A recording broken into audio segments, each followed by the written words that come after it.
So, your favorite color is blue, but when you moved into your new apartment and promised you were going to get a blue couch, you somehow ended up with grey. And then when you thought about painting your bedroom, you somehow got talked out of painting those white walls thanks to resale value. What? Whether you prefer a more neutral space with pops of color or a more color-filled home, this video is here to provide you the tools to create a space you love through the power of color. To do this, we are going to start with a little bit of color theory, and then I'm going to walk you through each and every color scheme with a real-world example so you know exactly how to create this in your own space. And I'm even going to provide you some of my favorite tools and tricks as an interior designer. Before we start though, make sure you go ahead and like and subscribe to this video if you'd like to be a part of more design adventures. Color tends to be one of the most notable and talked about areas of design.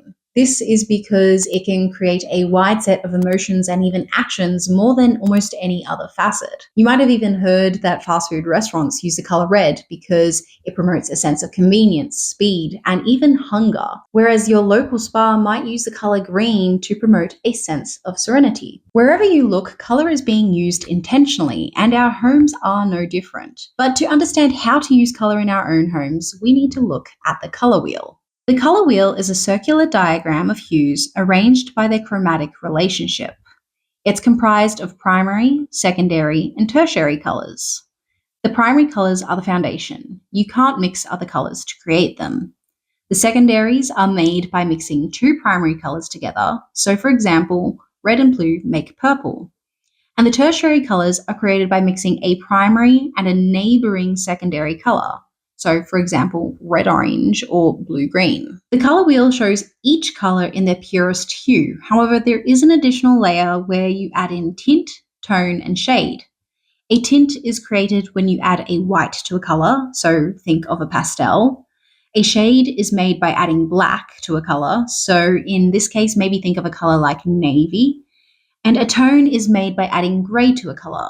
This is like olive. It's a muted version of the color. In design, there are several different color combinations to choose from. Let's start with monochromatic. This is where you use a singular hue, but you vary the tint, tone, and shade. So think of pastel blue, navy blue, and steel blue. So in this space, it is very white, but let's say that you can't paint the walls, you can't change too many things out. How can we create a monochromatic space using the color blue? As an interior designer, I learned how to use Photoshop to create accurate visuals without having to actually change any of my surroundings. Now, I don't expect you to go ahead and learn Photoshop for the simple fact that you want to change out a bedspread. But I do have a couple of tools here today that are free that you can use online that will at least get you started and give you a general idea as to whether or not something works or not for you. So the first one that we're looking at today is Sheet Society's Bed Builder. And the thing that I love about this one is that you can just build colors on a bedspread and see if you like it. Obviously, this tool only uses its catalog, but I do think it's a really great jumping off point to understand whether or not a certain color works with another, or if you want to vary different shades and tones. This will at least give you a general idea as to whether or not you like it or not. Okay, let's build this bed. So obviously you start with whatever you like, but because we are doing a monochromatic look, I'm only looking at the blues. And obviously because this is just their catalog, it's only their colors, but it gives you at least a general idea as to whether or not you want to vary it, whether you want to add patterns. Today, we're just looking at the color blue. So let's go ahead and select a few shades of blue and see how it looks.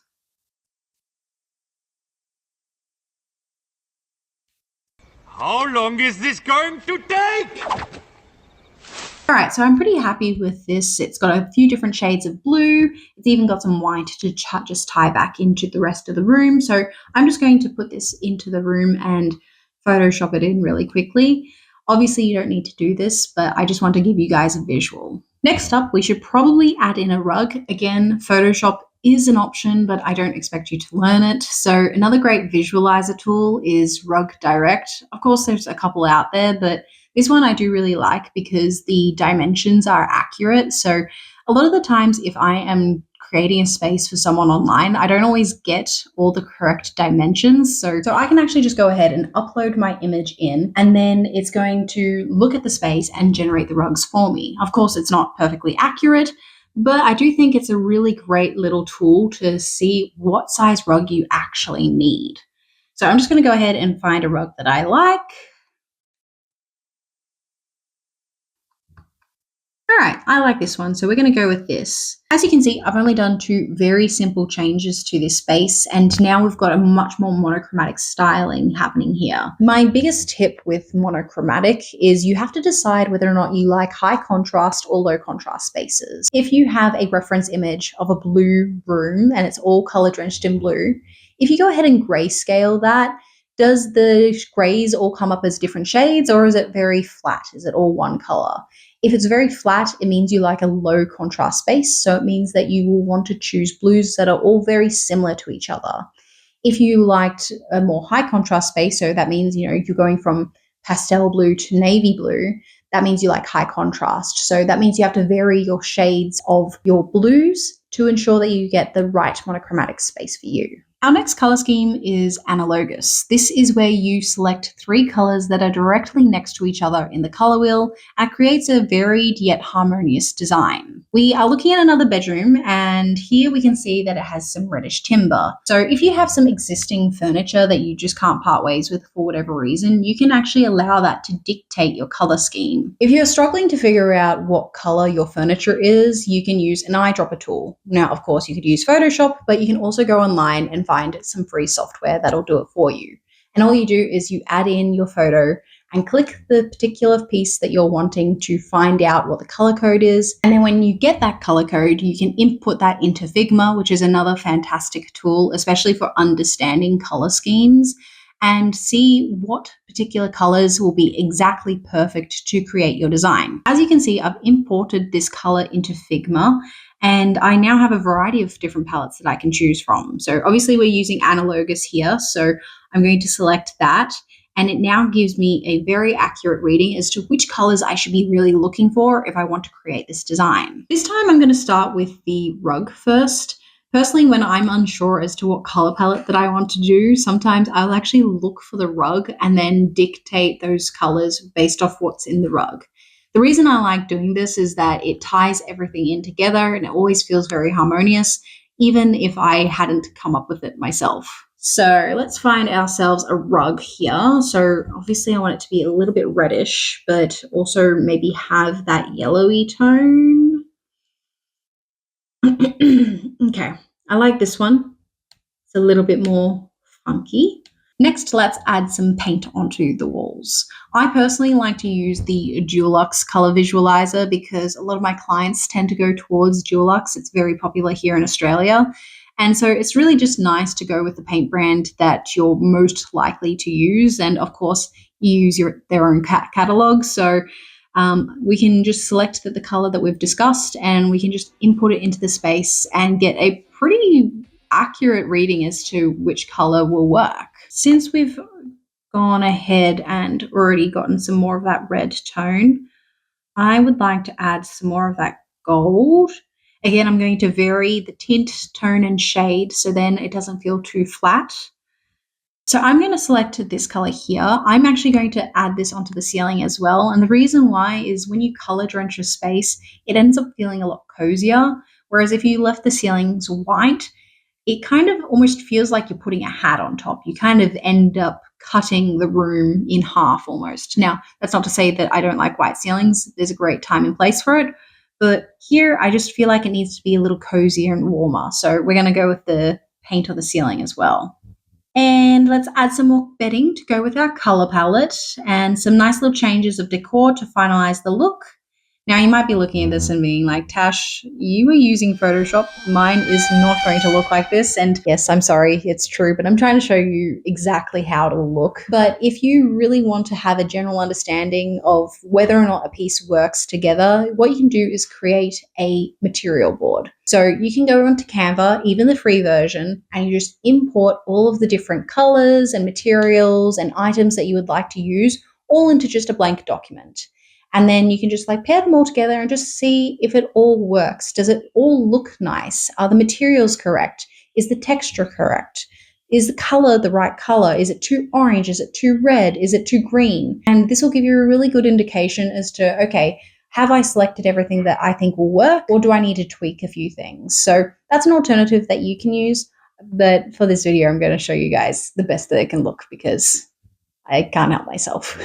My God, pull yourself together! Our next color scheme is complementary. Now, you've probably seen this one before. It's where you choose one color and then you go with the color on the opposite side of the color palette. So blue and orange are complementary colors. And you'll often see this in stage tones or homes that are looking to have a very strong impact. So if we are wanting to make a bit of an impact into this room, how do we do this? Again, let's start with some paint and a rug. And typically I find with this particular color scheme, usually one color is more dominant and then the other one is more just there for a little punch, you know? So I'm going to choose the blue to be the lead here and then have orange be the accent.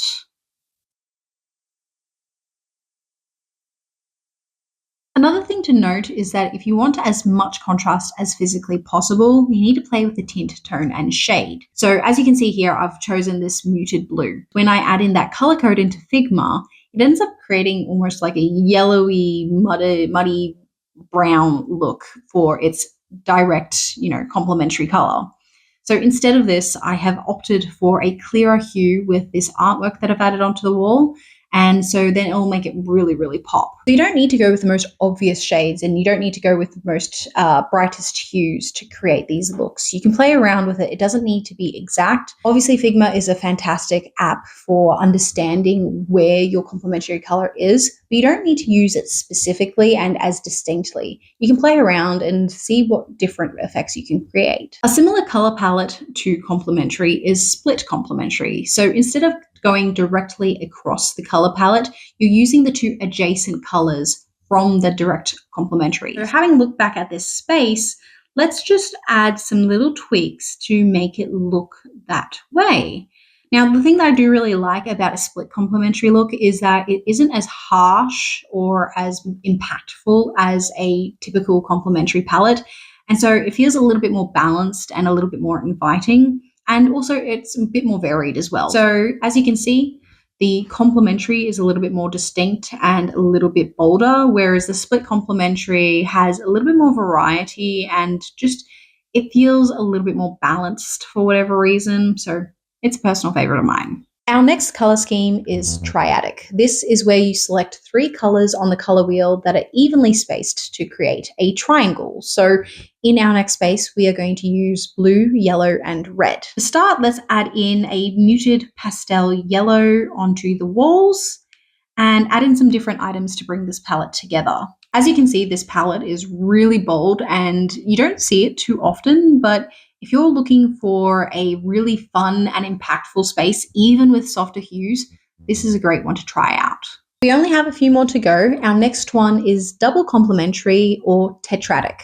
This is where you choose 2 pairs of complementary colors, and it is a very dynamic and very overwhelming color palette to use. So I would say use this one with caution, but if you love color, this is a great one to use. With this one, instead of showing colors in their most obvious forms, I'm going to use them a little bit more indirectly here.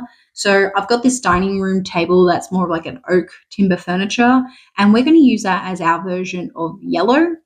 And we are going to go onto another visualizer tool. This is York Wall Coverings, which is a great one for wallpapers. Again, they only use their catalog, but it's a great visualizer. And I found this like almost purpley blue wallpaper that's complementary to that yellow timber tone. So now that we've added 1 pair of complementaries, we need to add another one on top. So we're going to do pastel pink and green. All right, so I've added those in, and this look is extremely unique because it ties in with our next color scheme, which is this square. So as I mentioned before, double complementary is where you choose 2 pairings of complementary colors.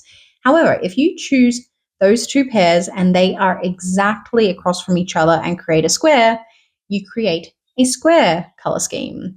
Kind of, self-explanatory with that one. Truly, you have a dizzying intellect. Although I just made that double complementary there, it is actually also a square color palette as well. And the thing that I really love about these palettes is that they are super dynamic. They are all over the place.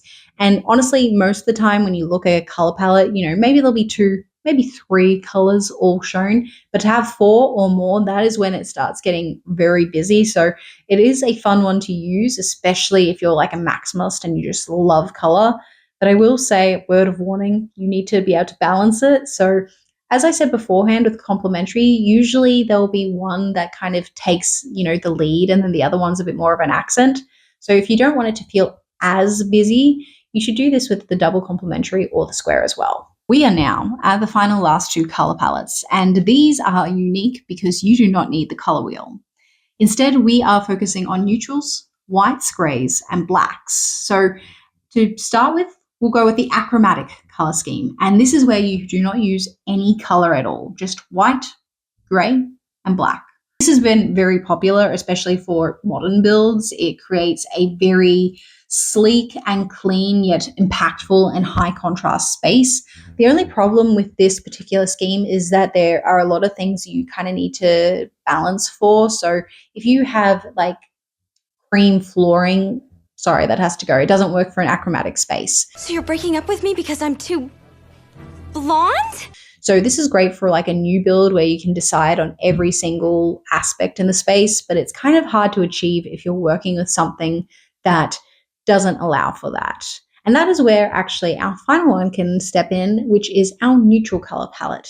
So my biggest tip with neutral color palettes is to decide whether you want a warm one or a cool one. Warm colors on the color wheel are red, orange, and yellow. So if a color has the undertone of those colors and creates a more warmer tone, then it will work in the space. And if you want a cooler space, then you use the blue, green, and purple to create a cooler toned or undertoned space. One of the biggest things to remember with a neutral space is that because it is neutral, you can't just use color alone. You need to use texture and materials to really bring the space to life. That's not to say that you don't need that for all the other spaces as well, but especially with a neutral space, to ensure that it doesn't feel flat or bland, you need to have texture. So perhaps I will do a video about that in the future. But that is every color palette that we have for today. I hope that you enjoyed this video and now feel empowered with the knowledge and the tools to create a space you'll love through the power of color. Make sure you like and subscribe to the video if you enjoyed it, and let me know which is your favorite and why. And I will see you guys on our next design adventure.